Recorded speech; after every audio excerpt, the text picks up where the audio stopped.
Bismillah ar-Rahman ar-Rahim. I am Dr. Mohibullah Wazir and the topic is posterior triangle of the neck. Now look over here. I told you that the posterior triangle of the neck is bounded anteriorly by this posterior border of sternocleidomastoid. Posteriorly, it is bounded by this anterior border of trapezius. Inferiorly, it is bounded by this middle third of the clavicle. Superiorly over here, where the sternocleidomastoid and trapezius unite with one another, a small piece of over here, the superior nuchal line may be present between these two, and that is then formed the superior angle. The same you look over here, please. Look. Bounded by the posterior border of the sternocleidomastoid, by the anterior border of the trapezius, and by this small piece of superior nuchal line between these two muscles, and inferiorly it is bounded by the middle third of the clavicle. And the roof, as I told you, over here lies the investing layer of the deep fascia. So the roof is being formed by investing layer of the deep cervical fascia. While I told you in the previous lecture that these muscles are being covered by the prevertebral fascia, in this way you say that the floor is being formed by the prevertebral fascia. But lying deep to the prevertebral fascia, look over here please. Lying deep to the prevertebral fascia, over here you can see, look, this is the splenius capitis, make it clear, and this is levator scapulae, and these are the three scalene muscles. This is anterior, this is middle, and this is posterior scalenus muscle, and at the apex over here, between the two muscles, a glimpse of semispinalis capitis may be present. In this way, it is said that the floor of the posterior triangle is being formed by this semispinalis capitis, by the splenius capitis. It may or may not be present, the upper one, and then the levator scapulae, and then the posterior scalene, the middle scalene, and anterior scalene, and then this omohyoid muscle. And between these two muscles over here, you can see the trunks of the brachial plexus over here. This is brachial plexus, and also you can see over here, present over here, you can see these arteries, subclavian artery and subclavian vein, and their branches, and these cords of the brachial plexus, you see it over here above the clavicle, which will make the trunks of the brachial plexus, which will make them the cords which will descend downward. And this posterior triangle is in direct contact from behind the clavicle with the axilla. Also, you can see it over here. Look, this is the trapezius. Sternocleidomastoid is being removed. These are the muscles of the floor, and over here you can see very clearly the trunks of the brachial plexus, and then you can see this subclavian artery and subclavian vein, and the branches of the artery and the branches of the cervical plexus. These you can see, and also you can see it over here, the accessory nerve as well, this one. Alright, now the triangle is again then divided into two triangles by, look, by this inferior of the omohyoid. Look, this is inferior belly of the omohyoid. It is being divided into two triangles. Look, this diagram is more clear. Look, this is the posterior triangle, and it is being divided by this inferior belly of the omohyoid into this part, that is occipital triangle, and this small part which is being called a subclavian triangle, supraclavicular triangle, or omoclavicular triangle. It is also called as omoclavicular It is also called as subclavian, and it is also called as supraclavicular, this small one. Okay, the same you can see it over here. Look, this is the inferior belly of the omohyoid, and this small triangle that is called as supraclavicular, and this one is called as the occipital triangle. Now the occipital triangle, which is part of the posterior triangle, its boundaries, of course, anterior boundary is the posterior border of sternocleidomastoid, anterior boundary again the trapezius, and the upper boundary, the space between the two muscles, a small piece of the superior nuchal line, and the inferior boundary is this omohyoid muscle, the inferior belly of omohyoid, and contain its floor.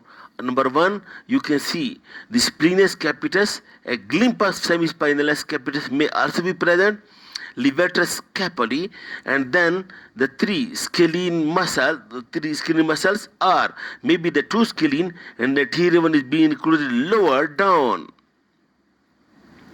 And these muscles are being covered by the prevertebral fascia, and deep to the prevertebral fascia lies these muscles. And note this point very clearly, that over here lies the trunks of the brachial plexus, and also some branches of the cervical plexus, and also the subclavian artery and subclavian vein.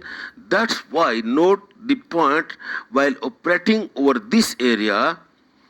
For example, you want to excise any lymph node for biopsy, then these structures, that is the brachial plexus, the subclavian artery and vein, these all will be safe if you have not removed the prevertebral fascia, because all these structures lies deep to the prevertebral fascia. Okay, now look, what are the contents of this posterior triangle or occipital triangle?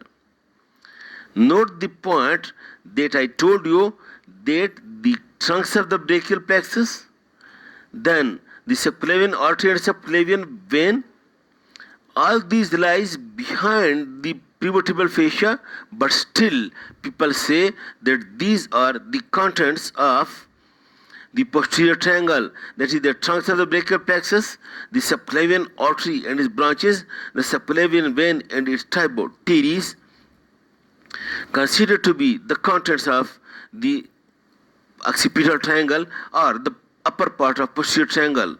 Also lying over here at the apex are 2 or 3 lymph nodes, which are called as occipital lymph nodes, are being present over here, which usually gets enlarged somewhere in infection at the scalp. And then other lymph node, deep cervical lymph nodes are present over here.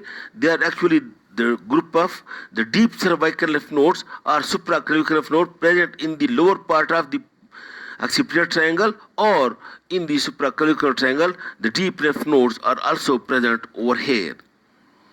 Okay, and then note another point, that the branches of the cervical plexus, these branches, that is the great auricular, the transverse cervical, and the supraclavicular nerves, this pierces, note over here please, this pierces, look, the wide deep fascia, these are the transverse cervical nerves, these are supraclavicular nerves, it pierces this investing layer of the deep fascia, and then lying on the roof is this external jugular vein, which also pierces over here to open lower down into the subclavian or jugulo-subclavian junction, and this way the lower part of this external jugular vein, it is also being included into this supraclavicular triangle. Now the supraclavicular triangle, you note over here, it is bounded again above by the inferior belly of omohyoid, below by the clavicle, and anteriorly by the posterior border of sternocleidomastoid. This is this supraclavicular or subclavian or omoclavicular triangle, bounded by this inferior belly of omohyoid, by the clavicle, and by the posterior border of sternocleidomastoid muscle. And present over here are the external jugular vein. It comes over here and pierces the deep fascia and enters over here. You can see, you look over here, this external jugular vein, it opens, it pierces and opens over here into the jugulo-subclavian junction, and deeply lying to this, deeply lying over here in this triangle, you can see these two arteries, the dorsal scapular and suprascapular. The subclavian artery, subclavian vein, and the dorsal scapular, this artery, and suprascapular, and you can see these lower ends of the cords of the brachial plexus. And also you see over here, this is the suprascapular and dorsal scapular artery, and this, look, this is the subclavian artery and subclavian vein. And then above that you can see the trunks of the brachial plexus. And note at this point that the occipital part of the posterior triangle, it contains the accessory nerve, which comes out from along the lower border of this is the accessory nerve, from along the lower border of sternocleidomastoid, lying in the fascia and coming downward to reach the trapezius. That's why this accessory nerve is very superficial over here, and in surgery you keep in mind that the accessory nerve will lie in the lower part and lies very superficial, while the external jugular vein over here you can see that comes over here and enters into the jugulo-subclavian junction or into the, okay, and then you can see these supraclavicular nerves which descend downward to supply the upper part of the thorax and the shoulder region. This is all about the posterior triangle of the neck. I hope it will be clear for you. Thank you very much.